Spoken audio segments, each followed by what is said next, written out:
मैं अब बुलाना चाहूंगा एक डांडे सर को। कोरकू आदिवासी समुदाय महाराष्ट्र से वो हैं, एक डांडे सर। धन्यवाद सर। सबसे पहले यहाँ उपस्थित सभी मेरे आदिवासी भाइयों बहनों को सप्रेम जोहार। इस कार्यक्रम में all India first nation writers conference के आयोजक आदरणीय वंदनाताई टेटे, हमारे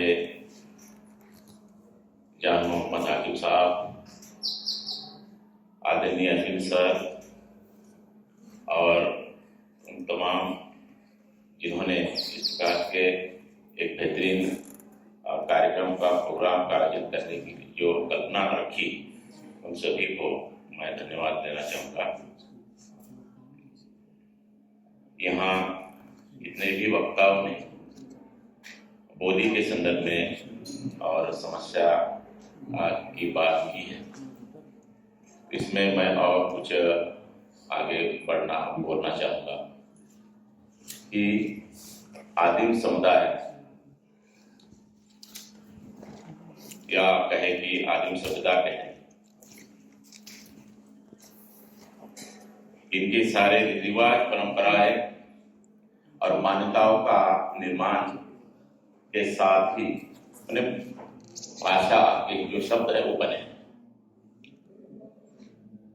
हमारे सभी आदिम समुदाय देखिए, भारत के जो भी जितने भी हो, नॉर्थ के हो, ईस्ट के हो, वेस्ट के हो, सब के, उनके सभी परंपराओं, मान्यताओं में, उनके दैनिक क्रियाकलाप में बहुत सारे जो बातें अथवा जो नाम रखे गए वो उनके शब्दों में रखे गए। ऐसे शब्द जो कई हजारों साल से उन्होंने, हमारे जो पुरखे थे, उन्होंने बनाए हैं।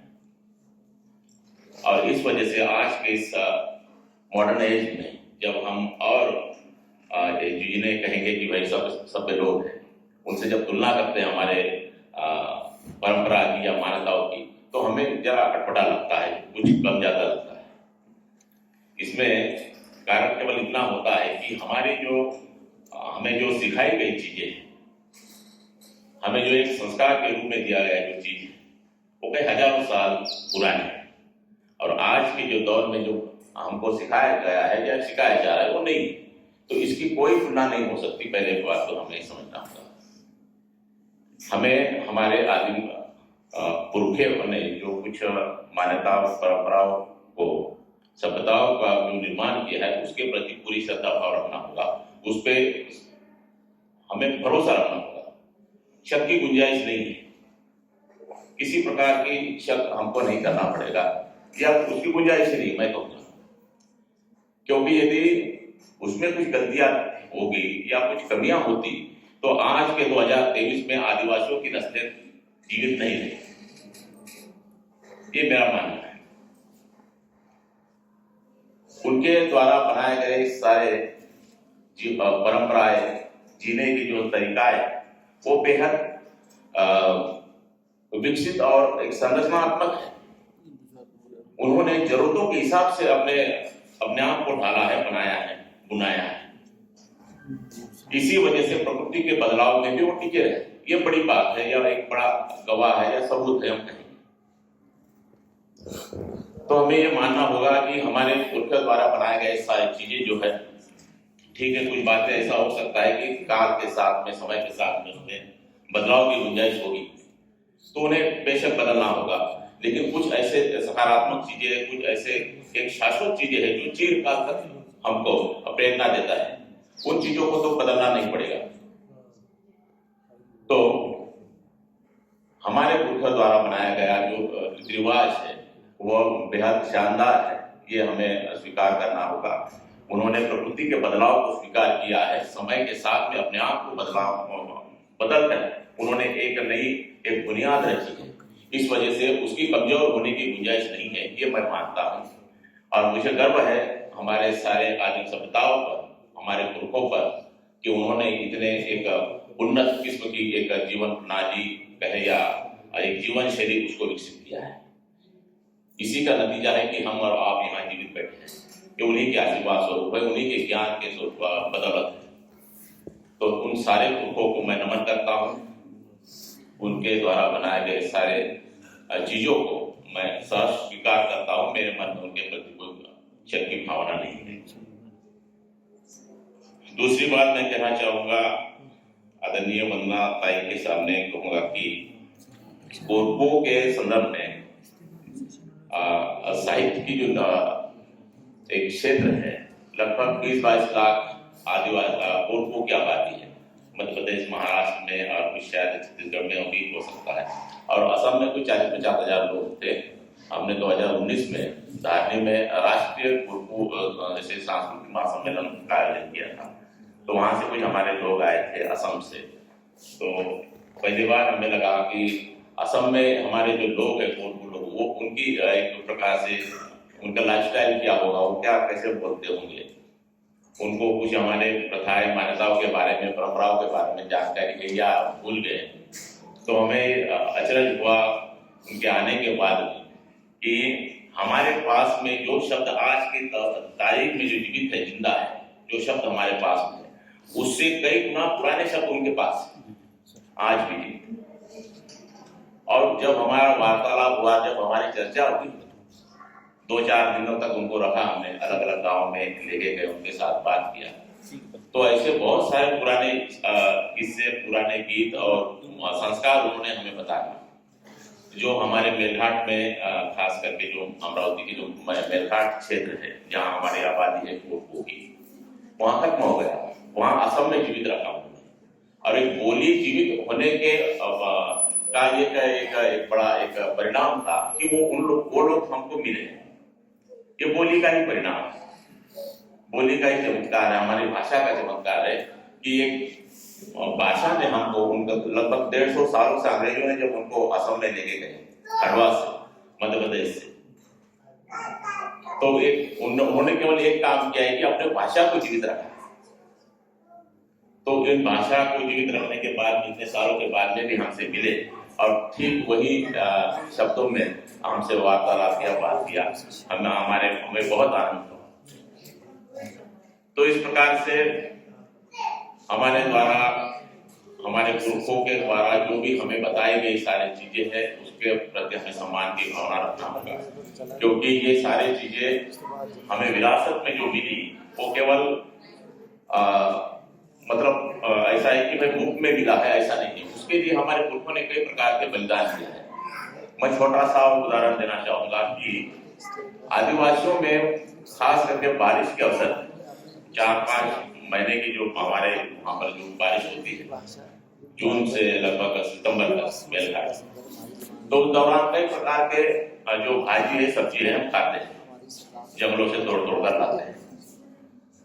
तो मेरे मन में ये सवाल होता था कि इन लोगों को कैसा पता है कि भाई हम जब छोटे थे तो कि यही खाना है, वो खाना है, क्योंकि इतने कई लाखों पेड़ होते हैं, लाखों प्रकार के पौधे होते हैं, पत्ते होते हैं, फूल होते हैं, उसी में से इसी को खाना है, हमको क्यों खाना है? कोई इसका कुछ साइड इफेक्ट हो जाएगा या कोई कम ज्यादा हो जाएगा। तो मैं कल्पना करता हूँ कि शायद आरंभिक दौर में जब हमारे पुरखों ने इस प्रकार की चीजों को प्रैक्टिकल मतलब खाने के लिए जब तोड़ रहे होंगे या ला रहे होंगे या सब्जी पका रहे होंगे, तो पता नहीं कितने लोगों ने अपनी जान गंवाई थी। तब चल के कितने सालों के बाद, कितने लोगों के बलिदान के बाद में फाइनल प्रूफ होकर कहा गया कि भाई ये खाना है, इस चीज को इसको छोड़ खाना है, इसको नहीं खाना। तो ये भी एहसान है हमें। ये सारी चीजें हमको कोई किताबों में तो हमने पढ़ा नहीं, क्योंकि हमारे लोग तो सारे शिक्षित तो है ही, तो हमको कोई किताबों में हमने पढ़ा कि भाई ये खाना है या नहीं खाना, ऐसे तो कुछ सिखाया नहीं। क्योंकि हमारे जो लोगों ने जो भी कुछ प्रैक्टिकल किया, प्रैक्टिकल के बाद में फाइनल प्रूफ उनको मिला कि भाई इससे कुछ साइंटिफिक नहीं होता है, बल्कि इससे हमारे पेट में। तो ऐसे बहुत सारी चीजें हैं जो हमें पुरखों द्वारा मिला है, और उस पर संदेह करने की कोई गुंजाइश नहीं है, क्योंकि वो प्रूफ के साथ में है। उसका प्रूफ ये है कि हम साफ सुथरा है, जिंदा है आज के तारीख। दूसरी बात कहना चाहूंगा कि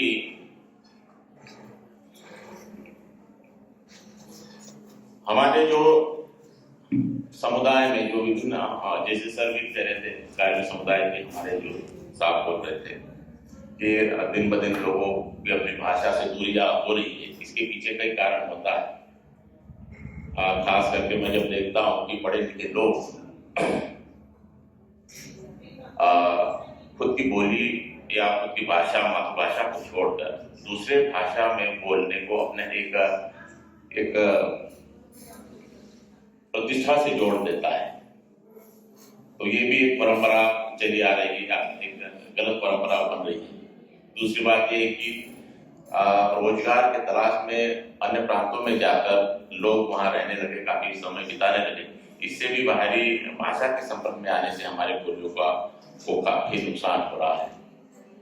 तो हमें हमारे जो केवल शिक्षित लोगों को ही समझना होगा, ये बात ऐसा नहीं है, बल्कि जो गांव में काफी हमारी आबादी रहती है, शिक्षित समुदाय तो और लिखने वाले जो नेतृत्व करने वाले जो लोग हैं वो तो महज 5-10% होगा, लेकिन सारा का सारा आबादी तो हमारे गांव में बसा है।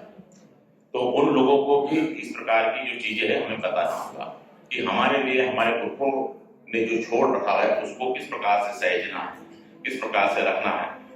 उनके मन में भी इस प्रकार का विश्वास हमें करना होगा, तब जाकर ये जो मुकाम है हम हासिल कर पाएंगे। और मैं उन्नताई से कहूंगा एक बात कि मैंने कोरकू और निहाल समुदाय में, हमारे जो आदिवासी निहाल समुदाय है, कोरकू समुदाय है, कि भाषा बोलते हैं, उनके जो सरनेम है मैडम, मैंने उनको एक जगह लाया और उसके जो मूल अर्थ है कोरकू में उसको खोला, तो उसका एक संपूर्ण अर्थ बनता है खाना और घर। जैसा कासा है मिट्टी, टोटा है, मेरा जो मैं टोटा, तो मक्का का जो है वो टोटा है, झारा है, जामुन है। इस प्रकार के सारे गोत्र को और सरनेम को मैंने एक जगह लाकर जब देखा, उसको जांचा, पड़का, थोड़ा अनुमान लगाया, तो उससे खाना और मकान बनता है। तो हमारा जो मैडम ने भी कहा और यहाँ काफी वक्ताओं ने भी विचार रखे, कहा कि हमारे जो नाम से लेकर सरनेम और हमारी सारे के सारे जीवन क्रिया जो है वो पूरी तरीके से प्रकृति पर निर्भर करता है, उसी से हम लेते हैं। और इस प्रकार की जो समुदाय जो कि जिसका धरातल, जिसका ठोस बुनियाद प्रकृति खुद है, ऐसे समुदाय को किसी चीज से या कोई छोटे मोटे बाहरी चीज से बाधा नहीं आएगी या कर नहीं, बशर्ते हमें उसके लिए कोशिश करनी होगी। इतना ही कहूंगा। इसके ऊपर मैंने एक लंबी कविता भी लिखी है केवल भाषा के ऊपर, तो ये ज्यादा समय मैं ले रहा हूँ मुझे लगता है, तो मैं कल और बात रखूंगा अपना जी।